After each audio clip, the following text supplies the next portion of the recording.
بینەرەوە بیسەر عزیزەکانم لە هەر شوێنێکن سڵاوی ئەمەتان لێبێ و ئەم کاتتان باش خۆشحاڵم کەم ئێوارێژ بە ئێوەی ئازی شادەبمەوە بۆ پێشکەشکردنی بابەتەکانی ئێوارەی سلێمانی بۆ ئەمڕۆ میوانداری خاتوونێکمان کردووە کە دڵنیام هەمووتان ئەیناسن.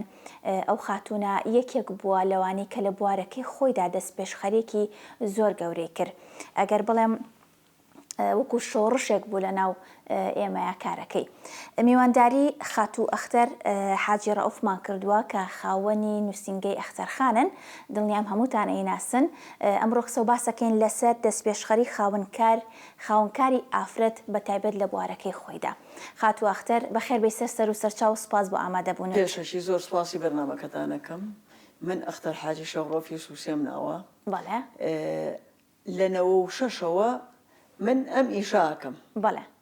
بەڵام لە 2006ەوە لەگەڵ مرورە ئێمە یەن کوڕاسەیان بۆ ڕاکێشین. مەسەلە چیێنن؟ حەو ڕسمەیەنن، کاتی نیشتیمانیێنن، ئەگەر شووی کردبێ کارتی نەزانیاری پیاوەکەیان، ئەگەر نەیکردبێ کارتی زانیاری باوکیان بۆمانێنن، کوڕاسەی بۆ ڕاکێشین.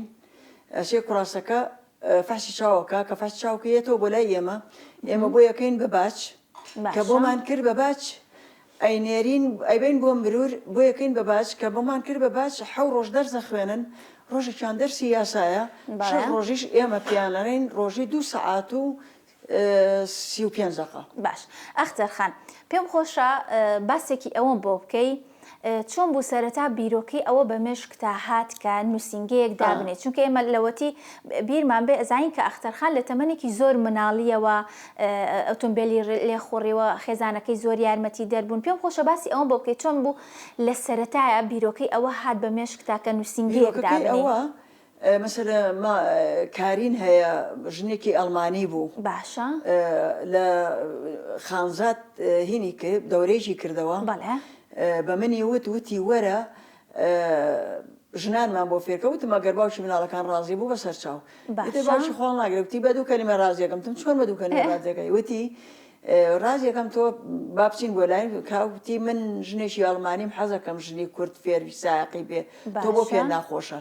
تیش پێم ناخۆش نەوتی دەژنەکە و یارمەتیماناوێ یارمەتیمان بە وتی قەیچەکە مادام هەمووتان ژن و بە ژنەکە ئەم بەمەکرێ قەیچەکە ئەتیادیە من لەوەوە کەوتمە ئەمە اینجا ئەو سیارەیەکی کڕی بوو کۆرۆنایەکی کڕی منی وتی هەرچی تۆ لێی ڕازی نەبی من ناکوتم نابێشتی واتە بە سیاری خۆت نەبوو ئەو کاتە من سیارم هەبوو. بەڵێ باشە. داسۆنێکی ئیشترات 82 هەبوو بەس ئەو بە سیارەی خۆی هینی کردین. ئیتر تقریبا بۆزام 3 مانگ ئیشی کرد، 2 مانگە وتی منە ڕۆمە بۆ ئەڵمانیا با لای تۆ بێ. ئیتر ئێمە لە دوایە سیارەکەی ڕۆی وازم لێنا لە سیارەکەیش سیارەی خۆم کردە ئیش. ئەنجا سیارەکەی خۆم من تقریبا 3 مانگ لەوەکە ئیشمان کرد زۆر پێی خۆش بوو. بەڵێ. ئیتر ئەو کات هەتا درەنگ نهاتەوە بەلای ئێمە منش وازم لێنا سیارەکەشم نەویزی ئەوان سیارەکەی خۆم ئیشم پێ کرد. ژنانم پێ فێرەکە تاکتاکەیەک و ئی خاریجی و هیژنی کە یەکێک دەوڵەمەند بێ و ئیمکانەتی هەبێ وانە هاتن. باشە. زۆرم فێر کرد. لە دوایە کاک هەڵکەوت هات. کاک هەڵکەوت دەورێکی بۆ کردینەوانێ لە دانیمارک بوو. باشە. ئەو دەورەیە